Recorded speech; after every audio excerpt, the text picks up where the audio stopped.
Hoje teremos a posse do novo presidente. E eu já quero deixar um recado bem claro para o novo presidente. Não adianta querer colher coisas novas, soluções novas, se continuarmos plantando os mesmos erros. Nós já vimos que isso não dá certo.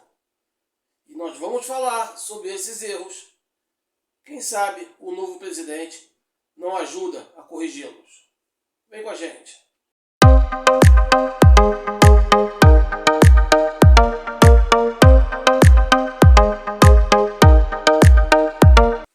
Diga lá, família Tricolor! Mais uma vez, obrigado pelo carinho da presença. É sempre muito bom tê-los por aqui, ok? Muito obrigado mesmo, família. Família, eu vejo muita gente que fala de Fluminense. São os mais críticos ao final de cada temporada. São aqueles que mais malham a diretoria, que mais falam mal de jogadores, mas são os primeiros a cometerem ou ajudarem a diretoria a cometer o mesmo erro no início de temporada. São os mesmos, ok? Parece que eles não têm uma autoavaliação. Mas é preciso ter coragem no início. Tem que ter coragem. Porque se quer resultado positivo, se quer fazer a coisa correta, tem que ter coragem e humildade para não prejudicar os outros. Ok? Onde eu quero chegar, família? Vamos lá. Eu estou vendo aí, saiu até no Globo agora, o Fluminense estuda liberar Everaldo, Thiago Santos e Keno para poder aliviar a folha, para trazer mais jogadores e tal, não sei o quê. Cara, eu não faço avaliação de elenco através de mimimi. Através de perseguição, antipatia. Se é futebol, temos que avaliar o futebol, mas de uma forma geral. Não é só o contexto que me interessa. Tem que ser todo o contexto. Ok? Vamos lá. Quer liberar o Keno? Cara, eu acho legal. Se quiser liberar o Keno, eu acho justo. Por quê? Apesar de achar o Keno muito importante, eu noto, já há algum tempo, o Keno meio, assim, desconcentrado. Como se o Keno estivesse insatisfeito. Como se o Keno quisesse sair, mas não tivesse a convicção. Olha, ele quer sair, olha, não quer. Essa é a impressão que eu tenho do Keno. Porque quando eu vejo o Keno em alguns jogos, tem poucos jogos que ele entra com determinação, pronto a mostrar resultado, e a maioria dos jogos ele entra por entrar, com iniciativas infantis, erros bobos. Parece que ele está no campo, mas a cabeça não está em jogo. A cabeça dele está em Marte. Então, eu acho ele uma boa, até porque nós temos várias outras opções. Por exemplo, o Riquelme, Soteldo voltou a jogar bem, temos Santi Moreno, que nós sabemos que é um bom jogador e pode aparecer, já deve estar mais adaptado. Então, o que não falta é opção. Tá? Thiago Santos, também, tanto Keno como o Thiago Santos, eu agradeço muito por todo o serviço prestado ao Fluminense. Mas eu também liberarei o Thiago Santos. Thiago Santos é até mais concentrado. É um cara que chega junto, mas é um cara que já tem uma certa idade. Ok? Então fica difícil manter. Para mim, o ciclo se encerra desses dois. Aí vem Everaldo. Família, querem liberar Everaldo? Tá aí a opção da Globo.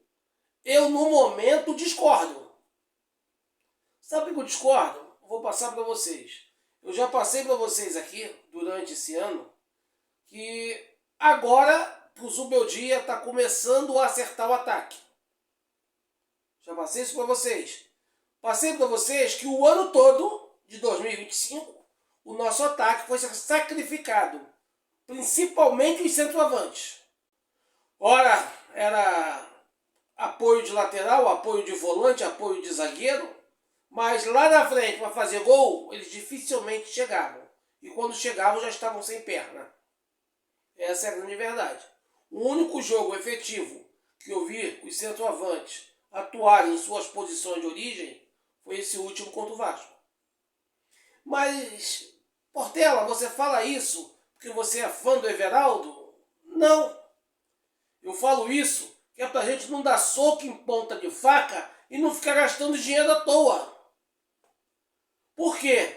Se eu tenho um Everaldo que é experiente ali, que é um bom jogador, e tal, mas não tá rendendo, meu irmão, vou botar o Everaldo, eu prefiro dar espaço para João Neto, para Luan Brito. Por quê? Porque eu tô vendo aí, pipocando na mídia, porque o Fluminense tem interesse em Brenner, tem interesse em Barreiros, tem interesse... Meu irmão, vai resolver alguma coisa? Com todo respeito a esses atletas, eu vejo eles na mesma condição de Everaldo. Só que o Everaldo já está aqui, pô.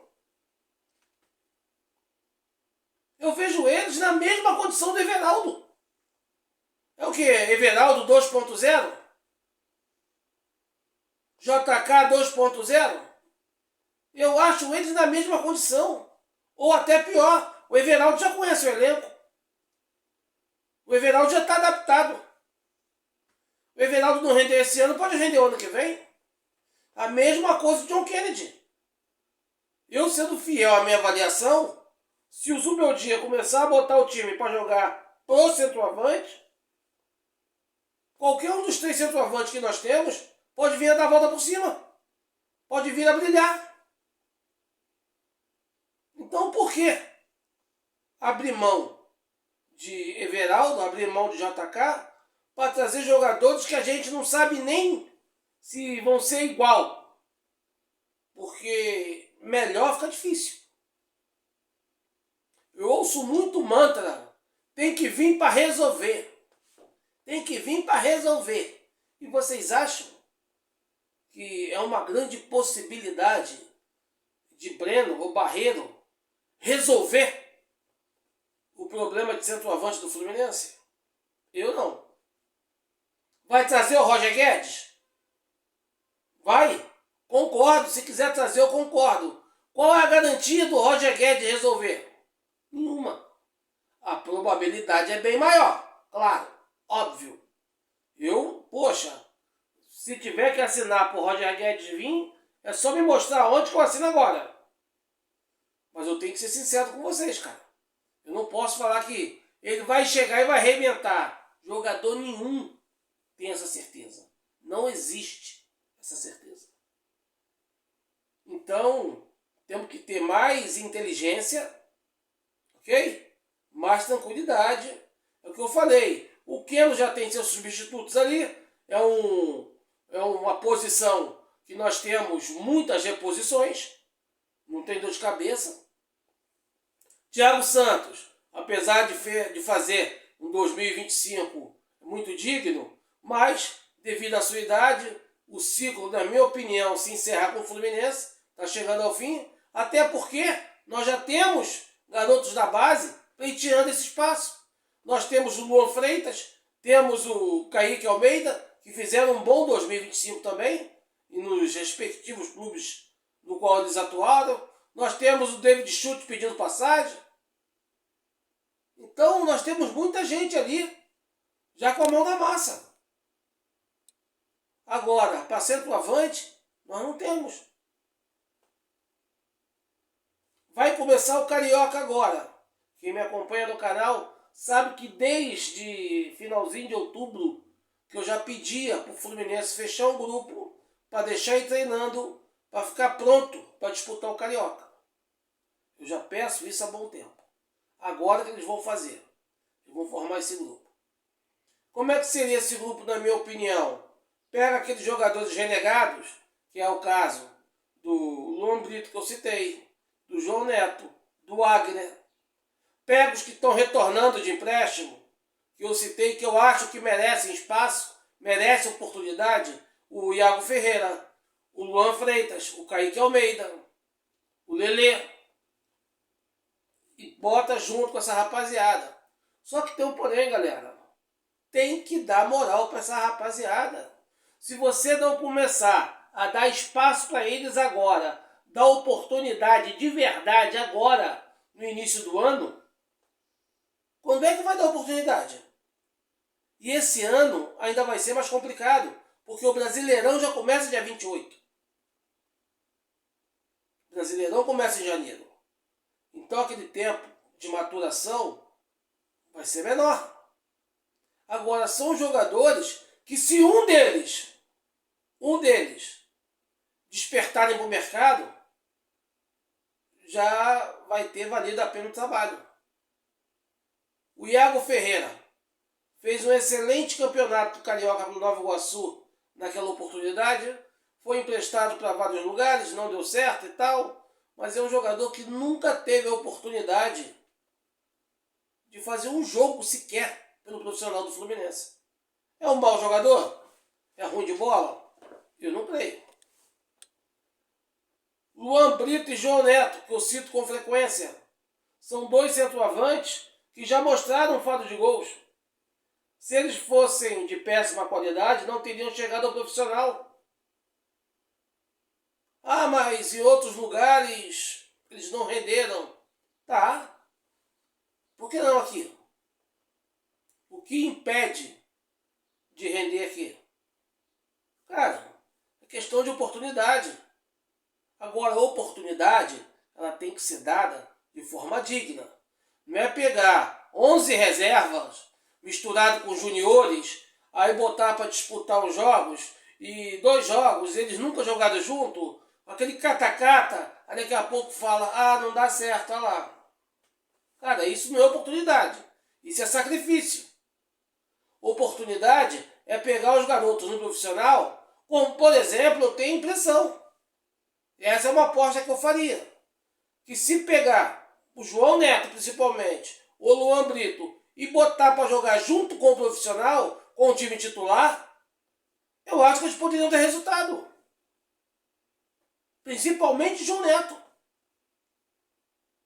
Mas só querem botar os garotos, vão botar o João Neto, o Luan Brito, com uma porrada de juniores, tudo misturado, que nunca jogaram junto. Aí depois fala que o moleque não tem... Ah, que não repercutiu, que o garoto não performou. Tem muita coisa errada nessa base que precisa ser corrigida. Por exemplo, agora eu vi a notícia de que o Fluminense vai liberar o Gustavo Doman.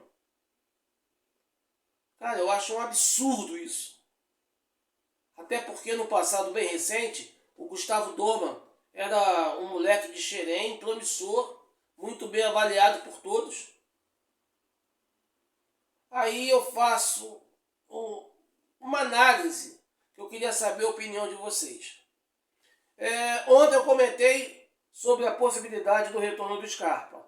Eu não vou me aprofundar muito nesse assunto, porque eu já comentei sobre isso no vídeo de ontem. E eu não quero ser repetitivo com vocês, ok? Inclusive, no final desse vídeo, eu vou deixar esse vídeo, que não é só sobre Scarpa. Tem outros assuntos interessantes e eu acho legal que vocês acompanhem, ok? Vou deixar no final desse vídeo. Aproveita até para pedir o like de vocês, a inscrição de vocês, para vocês darem aquela moral pro canal, tá? Mas aí, o Rodrigo do Ligados no Flu, forte abraço pro Rodrigo, ele trouxe a notícia de que uma fonte dele passou, de que o Fluminense se assustou com o pedido do Atlético, que está tentando uma negociação através de troca. Eu já havia comentado aqui, que saiu da imprensa mineira, há uns meses atrás, de que o Atlético não iria gastar muito esse ano, que estava pensando em renovar o elenco e que uma força dentro do clube via com bons olhos o retorno do Otávio. Então, de repente, o Otávio pode ser incluído no bem bolado aí com o Scarpa. O Otávio vai para lá, o Scarpa vem. Eu acho que o Fluminense está pagando o Otávio parcelado, ok? Devolvia o Otávio e continuaria pagando, no caso, o Scarpa. Sei lá, alguma coisa desse tipo. Seria importante. E o Otávio, bom jogador, ok? Porém, eu acho que aqui ele teria pouca oportunidade de jogar. Ele não teria espaço. E eu explico por quê. E vou chegar no Doman. Nós temos hoje Martinelli, Hércules e Nonato. Os três podem jogar de volante, atuam até com mais frequência e não são volantes de origem, mas jogam muito bem ali. Tanto é que são titulares. Tá? Logo depois vem o Bernal. Bernal, para mim, joga muita bola. Muita bola. É um jogador que, às vezes, é pouco percebido pela torcida. Ela não dá o devido valor ao Bernal porque ela não presta atenção. Por que o Lúcio Acosta tem muita moral? Porque ele está com a bola no pé e faz a parte mais bonita do jogo render. O Bernal já destrói. O Acosta constrói.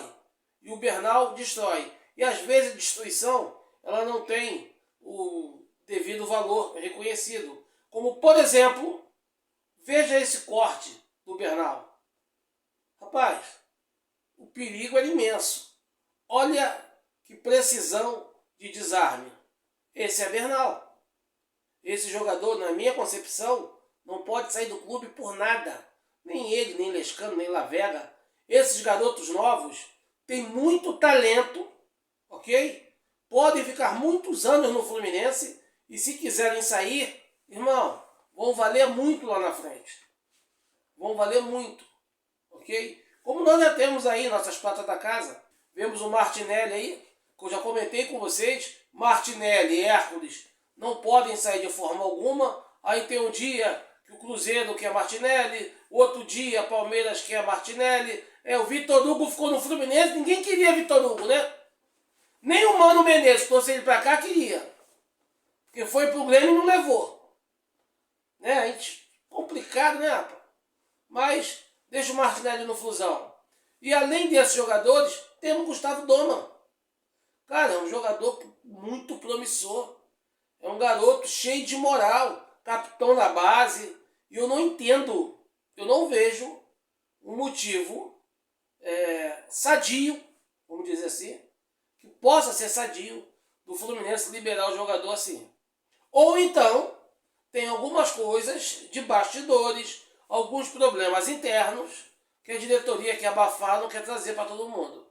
Ok? Respeito se for o caso. Mas eu continuo achando um erro enorme liberar o Doman. Principalmente para um clube que já quase cometeu um erro semelhante no passado com o André. Lembram? O André quase foi parar no Botafogo, depois, se eu não me engano, ia parar no CRB. A sorte que o Hudson se machucou. Aí que eu falo para vocês, como é que a gente planta o problema e quer colher solução? Não tem como. Lembra que eu falei no vídeo recente sobre Júlio Fidelis e Renato? Eu comentei com vocês aqui. O Renato falava que não botava o jogador novo porque ele é muito novo, pode complicar, pode ter isso, ter aquilo, pode queimar o garoto e tal. Mas quando ficamos sem jogadores para posições, lateral direito e zagueiro, todo mundo machucado e tal, ele foi lá e botou o Júlio Fidelis e botou o David Schultz juntos.